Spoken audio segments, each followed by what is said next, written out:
Imagine a quiet, peaceful neighborhood. Rows of manicured lawns, children's bicycles on porches, the distant hum of a lawnmower on a sunny Saturday afternoon. Now imagine walking past one of these beautiful brick houses and hearing faint music, clinking wine glasses, and bursts of laughter floating out from the dining room window. It was supposed to be an elegant dinner party, the kind with champagne flutes, charcuterie boards, and polite conversation. But before the night was over, 9 people inside that house would be dead. When police arrived at the scene, what they discovered was so horrific, so utterly beyond comprehension, that seasoned detectives wept openly in the driveway. This is the story of a gathering that turned into a massacre. The story of betrayal, secrets, rage, and a single decision that changed everything. This is the dinner party that ended in 9 murders. No one saw it coming. July 17, 2015. The city of Omaha, Nebraska was in the middle of a mild summer. The sun dipped below the horizon at 8:45 p.m., casting a golden glow over the brick and stucco homes in the upscale Millard Park neighborhood. Inside 2235 Whitaker Avenue stood the pristine 2-story home of Dr. Michael Carter, a respected orthopedic surgeon. He was known in Omaha as the charming, brilliant doctor with an equally graceful wife, Anna Carter, who was a piano instructor and active church volunteer. That Friday, the Carters hosted a small dinner party to celebrate Anna's 50th birthday. They invited 7 close friends, a Thomas and Linda Reynolds, a retired couple who had known the Carters for over 2 decades, a Sofia Delgado, Anna's childhood friend from Kansas City, visiting for the weekend, a James and Laura Bennett, neighbors 2 houses down, with whom the Carters often vacationed in Aspen, the pastor Samuel Wright from Millard Community Church, and his wife Ruth Wright, who led women's Bible study with Anna. It was a gathering of longtime friends, all deeply woven into each other's lives. Dinner began at 7:30 p.m. Laughter echoed across the candlelit dining room. Fine china and white wine reflected the warm chandelier light above. There was roasted rosemary chicken, steamed asparagus, fresh sourdough rolls from a local artisan bakery. For the guests, it felt like any other intimate dinner. But there was something lurking beneath the polite smiles, something festering in silence. Among the guests was Thomas Reynolds, a retired tax attorney in his late 60s. On the surface, Thomas appeared jovial, the type to slap you on the back when greeting you, his laugh always a touch too loud. But what no one at that table knew was that Thomas's life was unraveling. In the weeks leading up to the dinner, Thomas had received 3 foreclosure notices on his properties. His retirement investments had collapsed. Worse still, he discovered that his wife Linda had been siphoning money into a secret account in preparation to leave him. He felt humiliated, powerless, trapped in a crumbling life built on illusions of control. But the final blow came just 2 days before the party.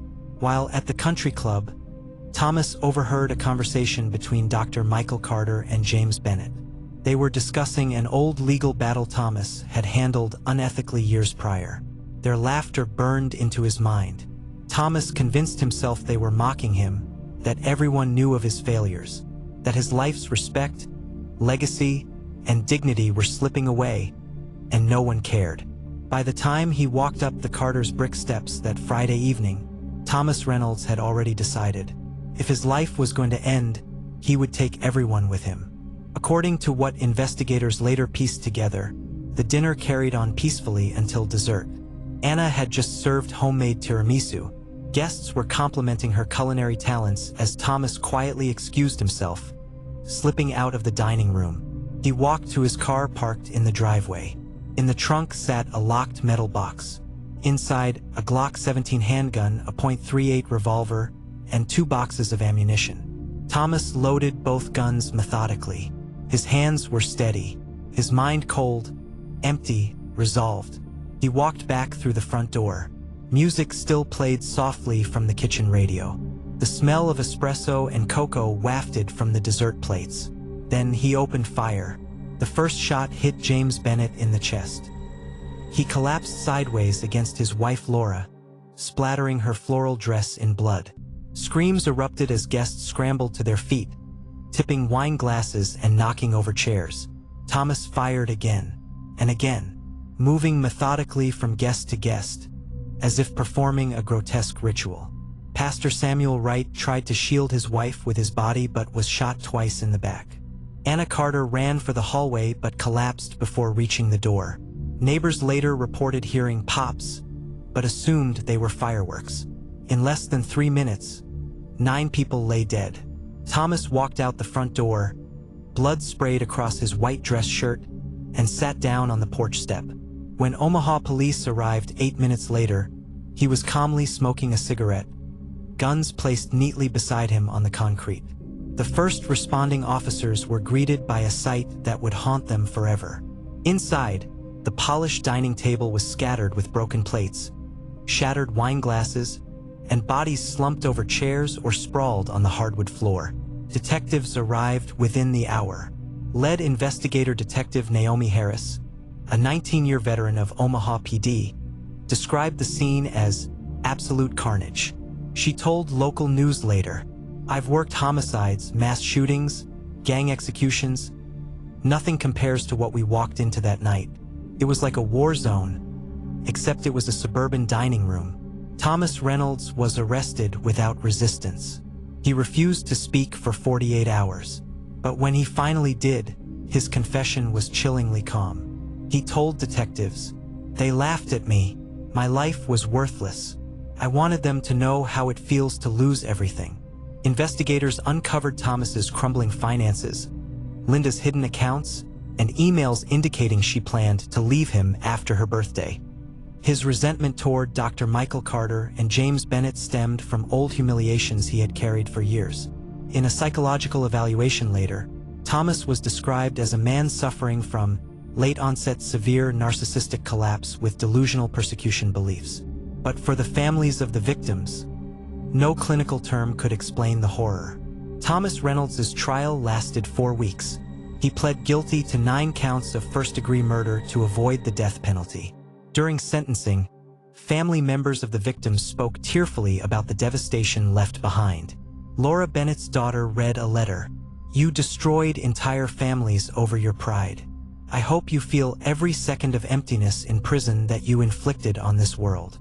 Thomas was sentenced to 9 consecutive life sentences without the possibility of parole. He showed no emotion as the verdict was read. The case dominated Omaha news for months. Local newspapers dubbed it the Dinner Party Massacre. National outlets covered it as an example of hidden rage exploding into senseless violence. For the Millard Park community, it shattered a sense of safety. Residents held candlelight vigils for weeks. The Carters' home was eventually sold, renovated, and resold multiple times. But neighbors say no one stays there for long. "It feels heavy," one neighbor said to the Omaha World Herald. "Like echoes of what happened still linger in those walls." Looking back, people still ask, why didn't anyone see it coming? The truth is, monsters often don't look like monsters. Sometimes they look like smiling dinner guests holding a glass of Chardonnay.